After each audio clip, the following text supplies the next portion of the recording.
None of this would be here if it hadn't been for him. A true priest. True priest. Loved this church more than anyone else could have loved.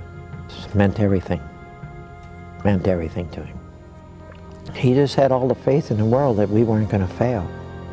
I think that even made me continue on. And then, of course, when he was murdered, we had to go on. There was something, a driving force behind us that we had to go on in his honor.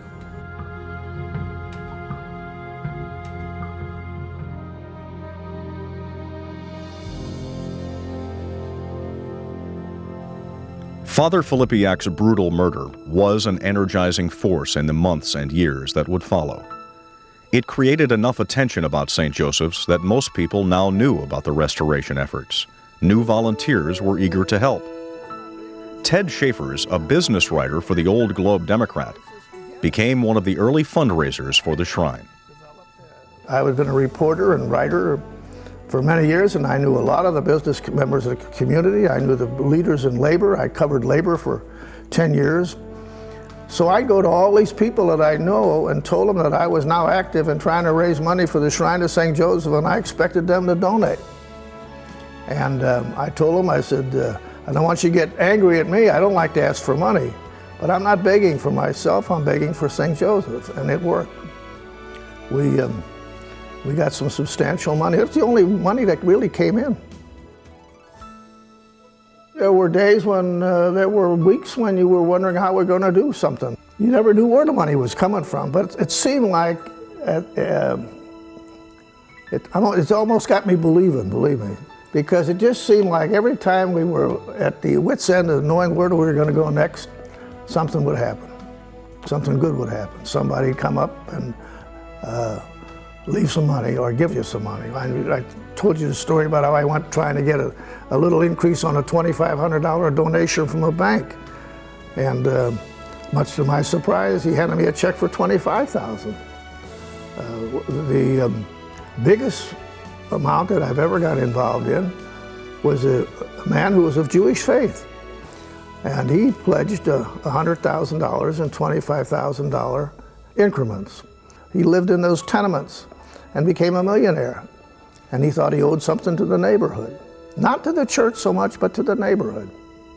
The church had been neglected for so long that the endeavor to restore it was unusually demanding and complicated. It would require a Herculean effort. It was very tough. The first few years, there was many a time my nerves were a little rattled on it. St. Joseph kept me going. I really think that. Because when everybody was down on us, I always prayed to St. Joe's to help us. And again, he did more than help us. You can't turn back on something like this. I mean, it was a commitment that I think everybody has made in a sense of a very serious commitment, not a vow, but the kind of thing that you just don't walk away from. And there were times when just survival was an enormous chore. And a lot of it came out of people's pockets just to keep the thing going. The carpet was laid for free. A lot of painting was done for free. A lot of carpenter work was done for free. And when you start getting that kind of support, you begin to think you have a chance. We didn't even have a lot of followers in the beginning. Told us, do a good job, but we didn't see a lot of money in the beginning. But somehow or other down the way, from fundraisers to wills to money, it just keeps growing. The unique thing about the restoration has been that it has been so controlled.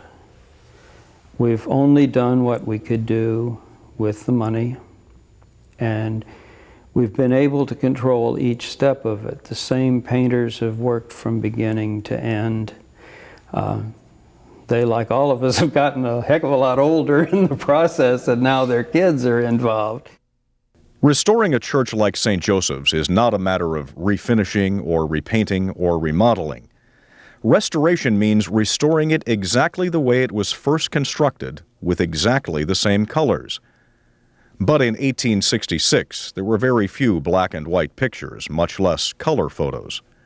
So Ted Wolford and his workers had to scrape and chip away more than a century's worth of paint to discover the original colors.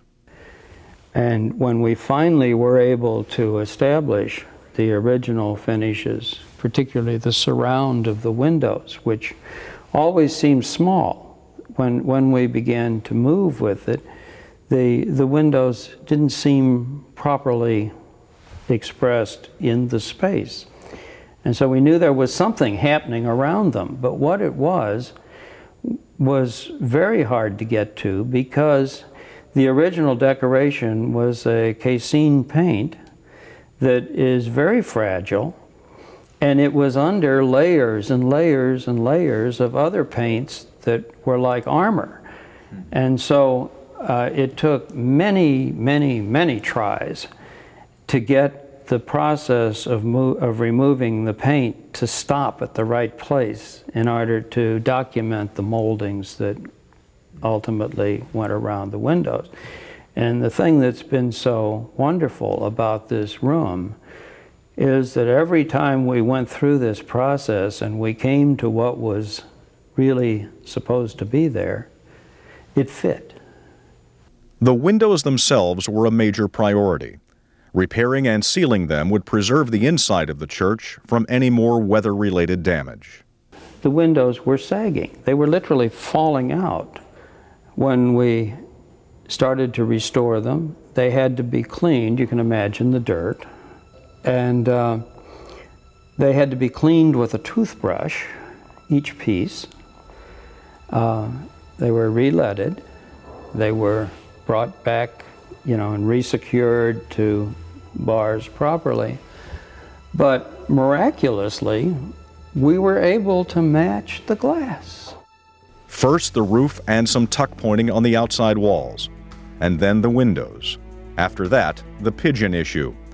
What to do with what turned out to be 50 tons of pigeon droppings inside the church's two bell towers. When we started the restoration back in 1980, the bells didn't ring because there was so much bird dropping up in the tower. So we had to find somebody to clean that out, and I didn't volunteer. But we found a company, and they sent a couple of men up there like in spacesuits because it's so toxic. And they started digging that out of there. And what they dug out of there was 100,000 pounds of bird dropping.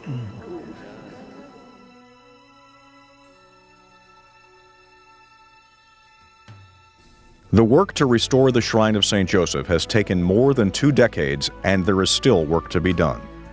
But none of this would have happened without the hundreds of volunteers who, over the years, gave their time, their energy, and in some cases their money to complete the work.